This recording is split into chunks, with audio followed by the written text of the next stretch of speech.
बिस्मिल्लाहिर्रहमानिर्रहीम। अस्सलाम वालेकुम फ्रेंड्स, आप देख रहे हैं CSC guide official YouTube channel और मैं हूं मोहम्मद इरफानुल्लाह। आज हम एक यूनिवर्सिटी की सीएससी की स्कॉलरशिप के बारे में डिस्कस करेंगे। काफ़ी दिनों बाद वीडियो आ रही है क्योंकि पेपर चल रहे हैं और इस वजह से थोड़ा बहुत टाइम वहाँ पे देना पड़ता है और यहाँ पे भी थोड़ा बहुत।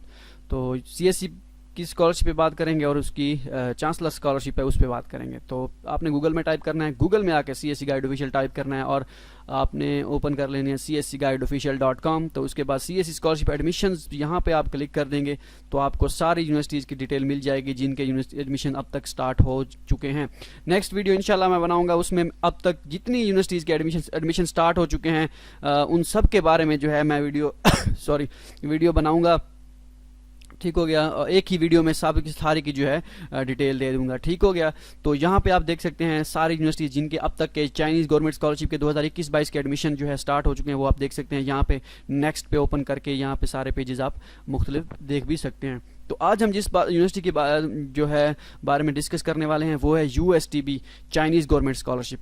पहले चाइनीज़ गवर्नमेंट स्कॉलरशिप के बारे में इस पर बात करेंगे, इसके बाद जो है इसकी चांसलर स्कॉलरशिप जो है उस पर बात करेंगे।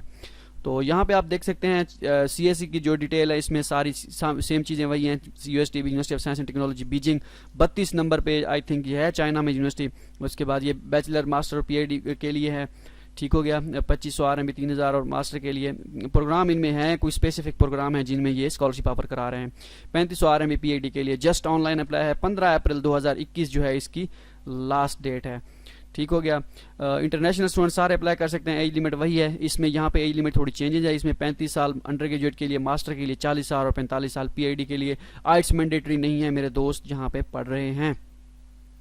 How to apply for this scholarship, तो आपने क्या करना है, सीएससी का फॉर्म फिल करना है। उसके बाद यूनिवर्सिटी का ऑनलाइन फॉर्म फिल करना है। सीएससी का फॉर्म फिल करने के लिए यहाँ पे क्लिक करेंगे, यूनिवर्सिटी का फॉर्म फिल करने के लिए यहाँ पे क्लिक करेंगे। वीडियो आप यहाँ पे देख सकते हैं।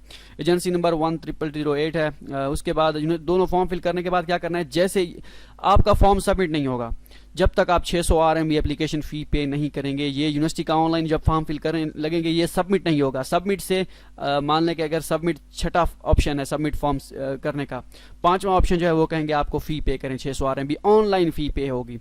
और चाइना में ही कोई बंदा मेरे ख्याल में वही पे करवा सकता है जो हो। वैसे देख लीजिएगा उस पर कोई वीज़ा वगैरह का कार्ड अगर लगता है तो वो आप चला सकते हैं। रिजल्ट जो है at the end of July में अनाउंस होगा। No need to send hard copies. तो डॉक्यूमेंट कौन कौन से ज़रूरत है, सीएससी का फॉर्म फिल करना है। उसके बाद ऑनलाइन USTB का ऑनलाइन पोर्टल फॉर्म फिल करना है। ये फॉर्म USTB का कैसे फिल करना है ये इंशाल्लाह नेक्स्ट वीडियो मैं बनाऊंगा, उस पर डिटेल से बताऊंगा क्योंकि इसमें जो है काफ़ी लंबी वीडियो बन जाएगी। Copies of highest notarised certificate आपके पास होना चाहिए। ट्रांसक्रिप्ट होनी चाहिए। नोटराइज कापी, पर्सनल स्टेटमेंट आपके पास होनी चाहिए और मिनिमम वर्ड्स जो होंगे 800 वर्ड्स होने चाहिए और 1500 वर्ड्स PhD के लिए। यहाँ से डाउनलोड कर सकते हैं सैम्पल पर्सनल स्टेटमेंट का। रिकमेंडेशन लेटर आपके पास होने चाहिए। 2 अदर सपोर्टिंग डॉक्यूमेंट्स आपके पास कोई भी हैं, लाइक पेपर पब्लिश हुआ है, अवार्ड सर्टिफिकेट कोई भी है वो आप यूज़ कर सकते हैं। फोटोकॉपी ऑफ एप्लीकेंट पासपोर्ट पे, मतलब कि पासपोर्ट का इन्फॉर्मेशन पेज, होम पेज जिसे कहते हैं, वो होना चाहिए। फिजिकल एग्जामिनेशन फॉर्म की फोटोकॉपी होनी चाहिए। इंग्लिश प्रोफिशिएंसी सर्टिफिकेट होना चाहिए। एक्सेप्टेंस लेटर का फॉर्मेट यहाँ पे डाउनलोड कर सकते हैं। इट्स ऑप्शनल, बट अगर है तो ठीक है, नहीं तो कोई मसला नहीं है। फाइनेंशियल गारंटी लेटर आपके पास होना चाहिए। ये जो है ये I think at the time of selection वो आपको जब आपकी सिलेक्शन हो जाएगी फिर आपको वो कहेंगे ये फॉर्म फिल करके हमें भेजिए। तो no criminal certificate record mandatory है। और एक और चीज़ बता दूं कि सीएससी के लिए no criminal certificate record mandatory मतलब पुलिस क्लियरेंस सर्टिफिकेट मैंडेटरी कर दिया गया है। ऑनलाइन फॉर्म आपका सबमिट नहीं होगा जब तक आपका पुलिस क्लियरेंस सर्टिफिकेट रिकॉर्ड आपके पास नहीं होगा। ठीक हो गया। तो ये गारंटी लेटर ये जब मैं फॉर्म फिल करने लगूंगा USTB का, उसमें अगर रिक्वायर्ड हुआ अपलोड करना तो फिर मैं आपको फॉर्म दिखा भी दूंगा कि कैसा फॉर्म होता है। अगर नहीं अब उन्होंने मांगा ऑनलाइन पोर्टल के दौरान तो इट मीन्स कि ये बाद में आपको देंगे। वैसे ये आप सोच रहे होंगे CSC वालों के लिए ये कहाँ आ गया या यूनिवर्सिटी स्कॉलरशिप की जो भी है, तो उसके लिए जो है ये है। ठीक है, ये फॉर्मेलिटी होती है, जस्ट फॉर्मेलिटी। तो ये अगर अपलोड नहीं करना तो कोई वहाँ पे ऑप्शन नहीं होगा तो कोई मसला नहीं है कि अगर यहाँ पे डॉक्यूमेंट्स में दिया गया है तो वहाँ पे नहीं है तो कोई इशू नहीं है। इंटरनेशनल इकोनॉमिक्स एंड ट्रेड यहाँ बैचलर के लिए प्रोग्राम है। The applicants can apply without Chinese foundation learn Chinese in the first year and study specialise course for next year. अब ये 1 साल के लिए चाइनीज़ पढ़ाते हैं या नहीं पढ़ाते ये अब डिपेंड करता है। इंग्लिश स्टार्ट प्रोग्राम के कौन कौन से हैं बैचलर के लिए, इन्वायरमेंटल इंजीनियरिंग है। यहाँ पे प्रोग्राम मास्टर के लिए ये आप देख सकते हैं सेफ्टी साइंस एंड ये वो, और डॉक्टर के लिए जो है जितने भी प्रोग्राम उनके ऑनलाइन पोर्टल पे होंगे वो सब के सब जो है इंग्लिश में अवेलेबल होंगे, लेकिन ये मास्टर वाले और बैचलर वाले ये ध्यान करेंगे।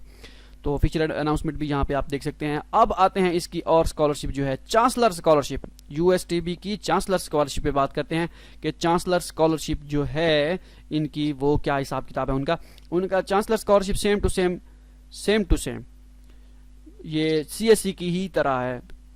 उसमें उसका स्टाइपेंड और सब चीज़ें, लिविंग अलाउंस और लिविंग अलाउंस तो वही हो गया, स्टाइपेंड और डॉर्मेटरी वगैरह सब चीज़ वही है, सेम टू सेम 2500 RMB 3000 और 3500। डेडलाइन उसकी 15 अप्रैल है, इसकी 30 अप्रैल है, जस्ट ऑनलाइन अप्लाई। ठीक है, सेम टू सेम सारी रिक्वायरमेंट है, एज रिक्वायरमेंट भी वही है। करना क्या है इसमें, आपने यूनिवर्सिटी का फॉर्म फिल करना है, सीएससी का फॉर्म फिल नहीं करना। ठीक हो गया, यूनिवर्सिटी का फॉर्म फिल करना है और इसके बाद 600 RMB application fees same to same उसी की है, वो पे करनी है। सीएससी का फॉर्म फिल नहीं करना, ऑनलाइन भी फिल नहीं करना, यहाँ पे क्लिक करके यूनिवर्सिटी का फॉर्म फिल करेंगे। और इसमें यूएसटीबी चांसलर स्कॉलरशिप का अपना भी फॉर्म होता है, वो जब ऑनलाइन फॉर्म में आपको फिल करके बताऊंगा, अगर वहाँ पे रिक्वायर्ड हुआ अपलोड करना तो वो भी आप फिल कीजिएगा, अगर नहीं हुआ तो इट मीन्स कि सिर्फ ऑनलाइन फॉर्म ही काफ़ी है। वहाँ पे ऑप्शन आपने सेलेक्ट करना होता है यूएसटीबी चांसलर स्कॉलरशिप का, ये जब आप फॉर्म फिल करेंगे तो मैं आपको बताऊंगा फॉर्म फिल करेंगे जब। तो ये सारी चीज़ें वही हैं, सीएससी का फॉर्म फिल करना नहीं करना, डॉक्यूमेंट सारे के सारे रिक्वायरमेंट वही है और प्रोग्राम भी आप देख सकते हैं। ठीक हो गया, यहाँ पे क्लिक करके आप ऑफिशियल अनाउंसमेंट पे भी जा सकते हैं। इट मीन्स कि हाँ, एक और चीज़, अगर आप चाहते हैं कि आप सीएससी का अपना एक चांस बचाना चाहते हैं, आप चाहते हैं कि मैं सीएससी का किसी और यूनिवर्सिटी में अप्लाई करूंगा, यहाँ पे मैं यूएसटीबी चांसलर स्कॉलरशिप के लिए अप्लाई करना चाहता हूँ, तो डेफिनेटली आप कर सकते हैं, आपका एक चांस बच जाएगा, उसको यूटिलाइज करें और किसी और यूनिवर्सिटी में अप्लाई कर दें। तो ये आपके लिए एज है यहाँ पे, अगर आप चाहते हैं कि आप चांसलर स्कॉलरशिप पे अप्लाई करना चाहते हैं। दोनों पे आप अप्लाई नहीं कर सकते, चांसलर और सीएससी दोनों एट अ टाइम आप नहीं अप्लाई कर सकते, क्योंकि ऑनलाइन फॉर्म पे मेरे ख्याल में एक ही ऑप्शन सेलेक्ट करना होता है, दूसरा अकाउंट ही नहीं बनता, आप एक ही अकाउंट आपका चलेगा जो आप ऑनलाइन बनाएंगे। वो आप इंशाल्लाह मैं नेक्स्ट वीडियो में जब फॉर्म फिल करने करूंगा तब मैं आपको बता दूंगा तो क्या हिसाब किताब है। मिलते हैं अगली वीडियो में, दुआ में याद रखिएगा। अल्लाह हाफिज़।